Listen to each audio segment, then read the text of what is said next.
Os Códigos de Romanos. Se inscreva e deixe seu like para continuarmos trazendo conteúdos para você. Ajude o canal Audiobook. Edilmar Souza. Os Códigos de Romanos, capítulo 1. A carta de Paulo aos Romanos fala sobre a justiça de Deus e como ela funciona. Paulo fala sobre a origem do pecado e suas consequências, a salvação por meio da fé em Jesus, a aliança do cristão com Cristo pela morte do pecado, a libertação da lei pelo acesso à graça de Deus e a adoção do cristão como filho de Deus. Vamos ver também como podemos nos unir a Cristo, como o Espírito de Deus age em nós, quais os deveres dos cristãos e como bem se relacionar com os irmãos, sem precisar abrir mão de opiniões e convicções religiosas não essenciais. De todos os recados, os mais fortes são que Jesus intercede por nós e que nada mesmo vai nos separar do amor de Deus. Em Roma surgiram as igrejas domiciliares e Paulo escreveu a carta com o objetivo de fortalecer os cristãos, ensinar sobre a justiça de Deus, a redenção de quem está em Cristo e a importância do sacrifício de Jesus na cruz. Fica evidente na carta a rejeição de Cristo por parte dos judeus e que Deus tem um plano para salvar a todos. Interessante é que a demora de Paulo ir a Roma o fez escrever essa extraordinária carta. Deus é maravilhoso. Capítulo 1. O Espírito de Santidade é o Espírito Santo, que levantou Jesus dos mortos e o fez Filho único de Deus, com poder, por ter vencido a morte e a Satanás. Por intermédio de Jesus, recebemos a graça e o apostolado para que pela fé sejamos obedientes a Jesus e a Deus. E foi designado Filho de Deus com poder, segundo o Espírito de Santidade pela ressurreição dos mortos, a saber, Jesus Cristo, nosso Senhor, por intermédio de quem viemos a receber graça e apostolado por amor do seu nome, para a obediência por fé, entre todos os gentios. Romanos 1, 4, 5. Santo significa separado para Deus. Jesus nos chamou para sermos santos. Fomos separados do pecado e do mundo, aproximados de Deus e consagrados para servi-lo. A todos os amados de Deus, que estais em Roma, chamados para ser de santos, graça a vós outros e paz, da parte de Deus, nosso Pai, e do Senhor Jesus Cristo. Romanos 1, 7. Paulo orava incessantemente pelos seus irmãos em Cristo. A oração pelos irmãos é tão necessária quanto a pregação e o ensino, porque Deus, a quem sirvo em meu espírito, no Evangelho de seu Filho, é minha testemunha de como incessantemente faço menção de vós. Romanos 1, 9. Quem segue Jesus busca a vontade de Deus em tudo o que faz, em todas as minhas orações, suplicando que, em algum tempo, pela vontade de Deus, se me ofereça boa ocasião de visitar-vos. Romanos 1 e 10. Paulo mostra o poder do network do reino, onde os líderes cristãos compartilham seus dons espirituais uns com os outros. Os encontros tinham também o objetivo de promover o conforto espiritual que vem da palavra de Deus, porque muito desejo ver-vos, a fim de repartir convosco algum dom espiritual, para que sejais confirmados, isto é, para que, em vossa companhia, reciprocamente nos confortemos por intermédio da fé mútua, vossa e minha. Romanos 1 e 11, 12. O Evangelho é o poder de Deus para a salvação do cristão, pois nos ensina a ter fé em Jesus, a ter acesso à graça de Deus, a fazer a vontade do Senhor e a compreender o seu reino e a sua justiça. Deus nos fez justos por meio da obra de Jesus na cruz. A justiça de Deus é algo transcendental e difere em muito da justiça do homem. De fé em fé significa viver com fé do início ao fim da jornada. Pois não me envergonho do Evangelho, porque é o poder de Deus para a salvação de todo aquele que crê, primeiro do judeu e também do grego, visto que a justiça de Deus se revela no Evangelho, de fé em fé, como está escrito: o justo viverá por fé. Romanos 1 e 16, 17. A ira de Deus é uma expressão da sua justiça e do seu amor. A ira divina é contra o pecado, não contra o pecador, cabendo a este se arrepender para se salvar. A ira de Deus se revela do céu contra toda a impiedade e perversão dos homens que detêm a verdade pela injustiça. Romanos 1, 8. Há pessoas que, mesmo conhecendo Deus, não rendem graças a Ele, não se conectam com Ele e acreditam ser donos da verdade. A consequência dessa atitude de descaso para com Deus é a perda do propósito de vida.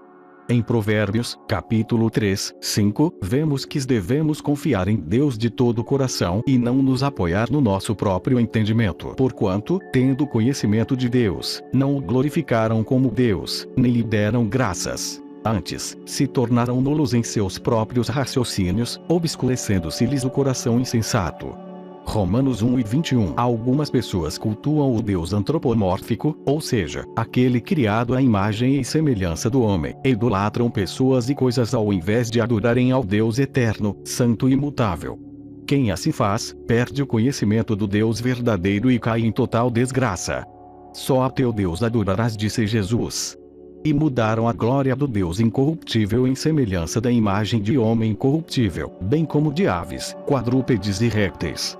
Pois eles mudaram a verdade de Deus em mentira, adorando e servindo criatura em lugar do Criador, o qual é bendito eternamente. Amém. Romanos 1:23 e 25. Quem despreza a Deus e a sua palavra, a fonte de todas as bênçãos, cai no pecado, na degeneração e nas maldições. É um triste escravo da carne.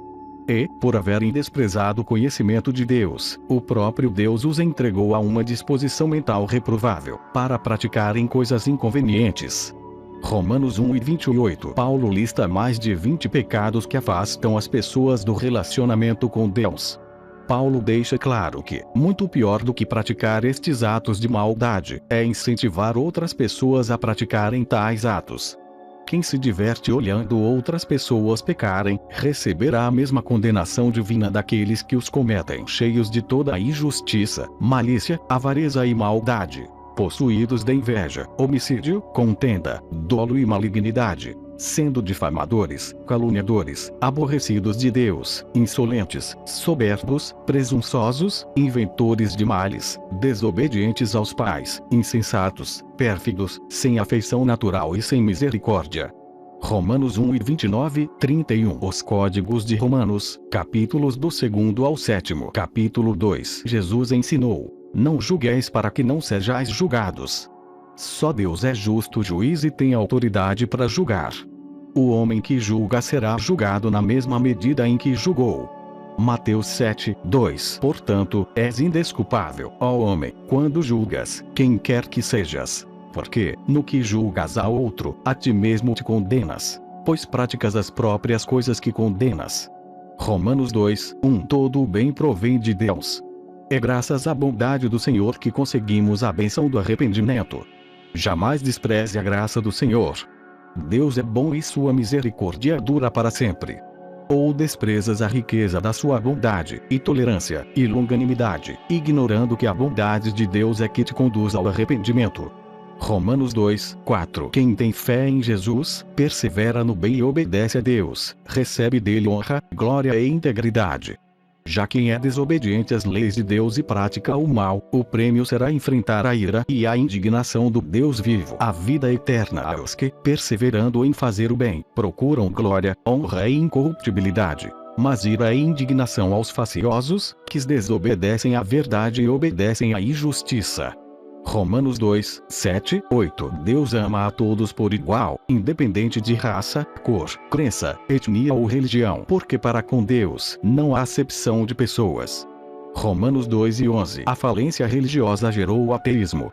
Alguns líderes religiosos, em vez de cumprirem com os mandamentos de Deus, ficam brigando entre si, perseguindo uns aos outros e fazendo coisas que Deus não aprova. Essa desonra a Deus por parte deles faz com que o nome do Senhor seja blasfemado por aqueles que ainda não o conhecem. Tu, que te glorias na lei, desonras a Deus pela transgressão da lei. Pois, como está escrito, o nome de Deus é blasfemado entre os gentios por vossa causa. Romanos 2:23, 24. Para os judeus a circuncisão representa o pacto com Deus. Paulo afirma que judeu é aquele que tem a circuncisão espiritual no coração. De fato, na nova aliança, Deus imprimiu sua lei nas mentes e as inscreveu nos corações daqueles que creem em Jesus. Porém, judeu é aquele que o é interiormente, e circuncisão, a que é do coração, no espírito, não segundo a letra, e cujo louvor não procede dos homens, mas de Deus. Romanos 2:29. Capítulo 3. Deus confiou a sua palavra ao povo judeu e por isso, os judeus são um povo privilegiado, sob todos os aspectos.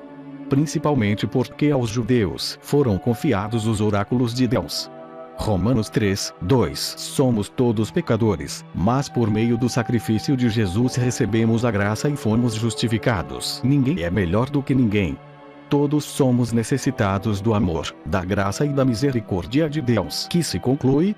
Temos nós qualquer vantagem? Não, de forma nenhuma. Pois já temos demonstrado que todos, tanto judeus como gregos, estão debaixo do pecado. Romanos 3, 9 A prática da lei não traz justificação diante de Deus. O propósito da lei é revelar o pecado em toda a sua extensão, visto que ninguém será justificado diante dele por obras da lei, em razão de que pela lei vem o pleno conhecimento do pecado. Romanos 13, 20 O que nos justifica é a graça de Deus, que vem a cada um pela fé que se deposita em Jesus. Por meio de Cristo, Deus nos redimiu da escravidão do pecado. O preço da nossa liberdade foi seu sangue, pois todos pecaram e carecem da glória de Deus, sendo justificados gratuitamente, por sua graça, mediante a redenção que há em Cristo Jesus. Romanos 13, 23, 24 Jesus sofreu por nós a ira de Deus na cruz. A justiça de Deus se manifestou na cruz. O sangue de Jesus nos justificou, anulando as consequências de todos os nossos pecados, a quem Deus propôs, no seu sangue, como propiciação, mediante a fé, para manifestar a sua justiça, por ter Deus, na sua tolerância, deixado impunes os pecados anteriormente cometidos. Romanos 13, 25 O que nos justifica não é o que fazemos, mas sim a graça, o amor e a misericórdia de Deus. A fé em Jesus é o meio pelo qual somos justificados. Concluímos, pois, que o homem é justificado pela fé, independentemente das obras da lei. Romanos 13, 28 Capítulo 4 As promessas de Deus são alcançadas pela fé, não por merecimento próprio. São obra da graça de Deus. Não foi por intermédio da lei que a Abraão ou a sua descendência coube a promessa de ser herdeiro do mundo, e sim mediante a justiça da fé. Romanos 4 e 13 Mesmo sob condições adversas, quem tem fé em Deus sabe que o Senhor pode todas as coisas. O Senhor fortalece a fé de quem não duvida dele. Não duvidou, por incredulidade, da promessa de Deus, mas, pela fé, se fortaleceu, dando glória a Deus, estando plenamente convicto de que ele era poderoso para cumprir o que prometera. Romanos 4 e 20, 21 Tudo que a palavra de Deus revela é pro nosso benefício. Assim como Abraão foi considerado justo diante de Deus, pela fé, e obteve grandes promessas, nós também podemos ser justos pela nossa fé e alcançar as promessas de Deus para nossa vida, pois servimos ao mesmo Deus. E não somente por causa dele está escrito que ele foi levado em conta, mas também por nossa causa, posto que a nós igualmente nos será imputado, a saber, a nós que cremos naquele que ressuscitou dentre os mortos a Jesus, nosso Senhor. Romanos 4 e 23, 24 Capítulo 5 O castigo que Jesus sofreu nos trouxe a paz com Deus, ou seja, nos justificou e reestabeleceu o nosso relacionamento com o Senhor. Justificados, pois, mediante a fé, temos paz com Deus por meio de nosso Senhor Jesus Cristo. Romanos 5, 1 Todo cristão tem acesso direto à graça. Por meio dela temos a liberdade de entrar na presença de Deus o tempo todo, por intermédio de quem obtivemos igualmente acesso, pela fé, a esta graça na qual estamos firmes, e gloriamo-nos na esperança da glória de Deus. Romanos 5, 2 Nada é ruim se tivermos o olhar de Cristo. Por meio da tribulação aprendemos a perseverar no bem e aumentamos a nossa santidade. Quem persevera no bem adquire experiências e lições para a sua vida e para a vida dos demais. Essas experiências nos mostram de que, por mais escura que seja a noite, há sempre esperança, Jesus. E não somente isto, mas também nos gloriamos nas próprias tribulações, sabendo que a tribulação produz perseverança, e a perseverança, experiência, e a experiência, esperança. Romanos 5, 3, 4 O Espírito Santo é quem derrama o amor de Deus em nossos corações. Ora, a esperança não confunde, porque o amor de Deus é derramado em nosso coração pelo Espírito Santo, que nos foi outorgado. Romanos 5, 5 Mesmo sendo pecadores Deus nos amou. A prova deste amor é Cristo. Deus escolheu nos amar. Mas Deus prova o seu próprio amor para conosco pelo fato de ter Cristo morrido por nós, sendo nós ainda pecadores. Romanos 5:8. Jesus nos salvou da ira de Deus. Logo, muito mais agora, sendo justificados pelo seu sangue, seremos por ele salvos da ira. Romanos 5:9. Jesus nos reconciliou com Deus. E não apenas isto, mas também nos gloriamos em Deus por nosso Senhor Jesus Cristo, por intermédio de quem recebemos, agora, a reconciliação. Romanos 5:11. O pecado de Adão trouxe morte física e espiritual a todos. Todos os que nascem, estão sob o domínio da morte e do pecado, pois Adão representou toda a humanidade. Entretanto, reinou a morte desde Adão até Moisés, mesmo sobre aqueles que não pecaram à semelhança da transgressão de Adão, o qual prefigurava aquele que havia de vir. Romanos 5:14. A promessa de Deus é reinarmos em vida, como filhos, por meio de Cristo, pelo qual recebemos graça abundante e o dom da justiça, obediência a Deus. C. Pela ofensa de um e por meio de um só, reinou a morte, muito mais os que recebem a abundância da graça e o dom da justiça reinarão em vida por meio de um só, a saber, Jesus Cristo. Romanos 5:17. A lei revelou o pecado, mas onde o pecado abundou, trazendo morte, Jesus operou fazendo superabundar a graça pela sua obediência a Deus que, por sua vez, nos deu a vida eterna. Sobreveio a lei para que avultasse a ofensa. Mas onde abundou o pecado, superabundou a graça, a fim de que, como o pecado reinou pela morte, assim também reinasse a graça pela justiça para a vida eterna, mediante Jesus Cristo, nosso Senhor. Romanos 5:20, 21. Capítulo 6. Jesus nos deu uma nova vida, repleta de satisfação e alegria com Deus. Com Jesus, todo dia é novo e maravilhoso. Fomos, pois, sepultados com ele na morte pelo batismo, para que, como Cristo foi ressuscitado dentre os mortos pela glória do Pai, assim também andemos nós em novidade de vida. Romanos 6:4. Quando Jesus foi crucificado, o nosso eu pecador foi crucificado junto com ele. Em Cristo somos nova criatura. Deixamos de ser escravos do pecado para ser filhos de Deus. Sabendo isto, que foi crucificado com ele o nosso velho homem, para que o corpo do pecado seja destruído, e não sirvamos o pecado como escravos. Romanos 6:6. Paulo exorta que quem aceitou Jesus deve se considerar morto para o pecado e vivo para Deus. Assim também vos considerai-vos mortos para o pecado, mas vivos para Deus, em Cristo Jesus. Romanos 6:11. Quem serve a um mundo tem seus sentidos e membros a serviço do pecado. Quem serve a Deus coloca seus sentidos e membros a serviço do Rei Jesus, e a cada dia se santifica mais, pelo estudo e vivência da palavra de Deus. Falo como homem, por causa da fraqueza da vossa carne. Assim como oferecestes os vossos membros para a escravidão da impureza e da maldade para a maldade, assim oferecei, agora, os vossos membros para servirem à justiça para a santificação. Romanos 6:19. Quem se libertou do pecado passa a ser servo de Deus e a gerar frutos de santidade, amor, alegria, paz, longanimidade, benignidade, bondade, fidelidade, mansidão e domínio próprio. Agora, porém, libertados do pecado, transformados em servos de Deus, tendes o vosso fruto para a santificação e, por fim, a vida eterna. Romanos 6:22. Quem peca está no caminho da morte espiritual, mas por meio de Jesus, Deus nos deu a graça imerecida da vida eterna. Deus quer que tenhamos vida abundante. Foi para isso que Cristo veio. João 10:10. Porque o salário do pecado é a morte, mas o dom gratuito de Deus é a vida eterna em Cristo Jesus, nosso Senhor. Romanos 6:23. Capítulo 7. Caso um dos cônjuges venha a falecer, o que ficou viúvo, pode se casar novamente.